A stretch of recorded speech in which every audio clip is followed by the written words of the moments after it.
Hi everyone. In this video, I'll be going over the psychoanalytic approach to therapy.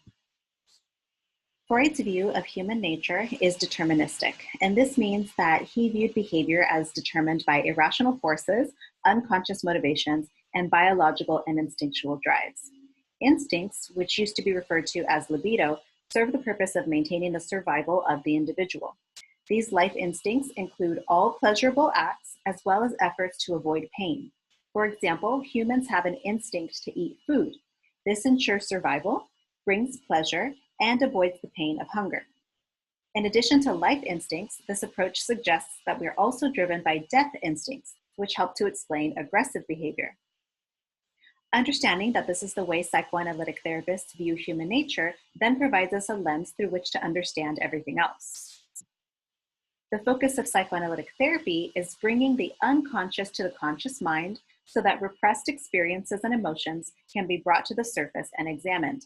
The therapist and client look at how these repressed experiences and emotions, which are often from childhood, have affected the client's thinking, behavior, and relationships in adulthood. With regard to basic assumptions, it's helpful to first examine the structure of personality. In psychoanalysis, the personality is seen as consisting of three systems: the id, ego, and superego, which function together as a whole. I'm going to take us to a super helpful video from Practical Psychology that helps to explain these three systems extremely well, in my opinion. After we watch this clip, I'll return to this infographic and explain things a little bit more. So let's go to the video. So in order to know Freud, we have to know three following terms: the id, the ego, and the superego. These are the three parts of your personality, well, according to Freud. These three characters are driven by unconscious energy. Now, a person may not always hear or talk to these parts of their personality, but they are all silently going through a struggle to influence our decisions and our behavior. The id is the bad boy of our subconscious. It is an impulsive part of the psyche that seeks pleasure and avoids pain at all costs. The id wants instant gratification. It is the part of you that grabs for food as a baby or acts to satisfy sexual desires without thinking it through. Now, the superego lies on the opposite end of the spectrum. This part of the psyche wants to control the id. If humans acted only based on receiving instant gratification and immediate pleasure, we would surely be in a whole lot of trouble. The superego unconsciously and consciously acts to follow the rules of society and tries to keep the id from causing some serious damage long term. Now, the ego lies in between the middle of these two entities, in between the id and the superego. The ego is in constant struggle to balance out these two forces and try to make pleasurable decisions without causing too much damage. It's like a well-minded adult standing in the middle of two children wanting to overthrow each other. So, how do Freud's ideas influence? We'll come back to this video later. Okay, so let's break these down a little bit further. The id, which is also called the demanding child, is ruled by the pleasure principle. It includes the untamed drives or impulses that might be likened to the biological survival instincts. In this case, the idea, I want it now, it's all mine, not wanting to share, as you can see in the infographic. Then we have the ego, and the ego is sometimes called the traffic cop, and it's ruled by the reality principle. It attempts to organize and mediate between the id and the superego and the needs posed by impulses. In this way, it attempts to formulate plans for action in order to satisfy needs in an appropriate way. It seeks to make behavior more based on reality instead of on instinctual cravings from the id or irrational guilt from the superego. So in this case, I know mom gave me the candy to share with my brother, we should split it evenly. Then we have the superego, which is also called the judge, and it's ruled by the morality principle or moral principle. It is our internalized social component and is largely rooted in what we imagine the expectations of us are by other people. Though it's sometimes called the nurturing parent, the superego really isn't nurturing in that it tends to be a negative and critical piece that rules us by guilt. In this case, the person chooses to share only because they feel guilty about their brother not having it. If you'd like more information about the id, ego, and superego, I've also linked a helpful video into this week's module. One's personality, then, is determined by which system, the id, ego, or superego, has control over the available energy at the expense of the other two systems. This then determines behavior. So someone whose psychic energy is controlled by the id would be driven by pleasure with minimal consideration for morals or the desires of other people. This would be like a spoiled child who wants everything immediately. The next thing to remember about a psychoanalytic approach is the conscious and unconscious. So the belief is that behavior is fueled by the conscious and unconscious mind. The conscious mind is that which we are aware of. The unconscious mind is the larger part of the mind that exists below our awareness and cannot be studied directly because it's unconscious. So we infer about it based on behavior and other discussions. So discussion of dreams, free association, slips of the tongue, symbolic content of psychotic symptoms, and so on. Because most of our psychological functioning exists in this out-of-awareness realm, the aim of psychoanalytic therapy is to make the unconscious motives conscious, and it's only through this that an individual can actually exercise choice. So now we'll move into some key concepts, and we're going to start with anxiety. So anxiety can be thought of as a feeling of dread that results from repressed feelings, memories, desires, and experiences that emerge to the surface of awareness. It's a state of tension that warns us of impending danger and motivates us to do something about it. There are 3 forms of anxiety, which are displayed in the infographic here. First is reality anxiety, and this involves fear of danger from the external world, so it's normally a real threat. Then we have neurotic anxiety and moral anxiety, which are evoked by threats to the balance of power within the person, signaling that unless the person does something, danger will increase until the ego is overthrown. Neurotic anxiety specifically is the fear that instincts will get out of hand and cause the person to do something that will get them punished. Moral anxiety occurs when the ego is threatened by the superego's punitive response to something forbidden or some thought that's forbidden. An example would be feeling guilty when you do something that goes against the moral code. So like having sex with a neighbor's spouse, okay?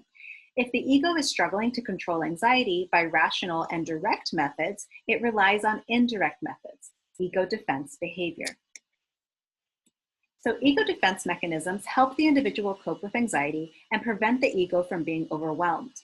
These indirect methods can have adaptive value so long as they don't become a style of life that keeps you from facing reality. They function in one of 2 ways, either denying or distorting reality or operating on an unconscious level through something like repression. Your book has a helpful chart describing different defense mechanisms and uses for behavior on pages 62 and 63 that I recommend you review. I'm also going to show you a brief video here on the next slide that shows some ego defense mechanisms. Let me cue that up. These little processes of either twisting the story or washing it away out of memory are what Freud called the defense mechanisms. So what are these Freudian defense mechanisms? What's that all about? For example, one of them is projection. The idea in projection is that you may recognize that you have certain qualities that you don't want, and it gets projected onto others. Projection, that's like yesterday when you were too scared to cross the stream on that log. What? I crossed that log. You were too scared. Oh, come on, pal. This looks pretty sturdy. I bet you I could do it. Didn't happen. You kept making fun of me for not crossing it, but then I crossed it.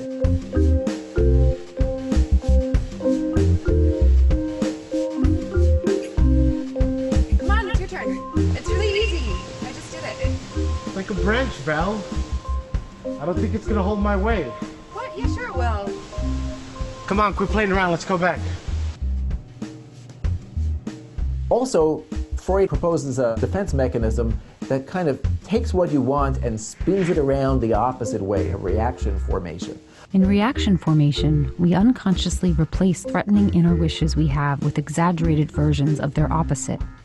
If you have ever unconsciously pushed someone away when you were actually attracted to that person, you have experienced reaction formation. Next, we have rationalization. This involves creating an explanation that sounds reasonable enough to explain unacceptable feelings or behavior as we try to conceal the underlying motives or feelings. Oh, like when you were driving to the store and you were trying to convince me that it was a good idea for you to call Natasha? So you think I should call Natasha? I think she should be home by now. No, I don't think you should call Natasha. Why know. would you want to call Natasha? I think we ended things badly, and I don't know. She has my sweatshirt. She has your stuff? What are you talking about? I don't know. Yeah, she has my stuff. All right, moving on. Regression. In regression, we deal with inner conflict by stepping back down to an immature behavior or earlier stage of development. Regression, that would probably be like when you were on the couch the other day for like 5 hours eating a jar of peanut butter and wouldn't move and you're all curled up. Another defense mechanism is repression. According to Freud, repression underlies all other defense mechanisms. Repression is a motivated forgetting. There's some information briefly in the contents of mind that is so anxiety-provoking that you stick it back down in the unconscious part of mind. Nope. Not coming back to me. It happened. I found you. You were almost comatose. Any more cocaine? If you are threatened by someone, something, or your own wishes, and channel that conflict into a neutral or less threatening outlet, you're working with displacement. The other day when you were digging in the garden, like furiously digging up holes, you never garden. Yeah, they say it's very soothing to garden. It's a calming garden. His ideas about defense mechanisms still look really good. They may be the strongest insight of Freudian psychology. Okay, let's go back to the PowerPoint here. All right, now we're going to move into the psychosexual stages, which refer to the Freudian chronological stages of development. And this is where we will actually revisit the video by Practical Psychology to introduce us to the stages.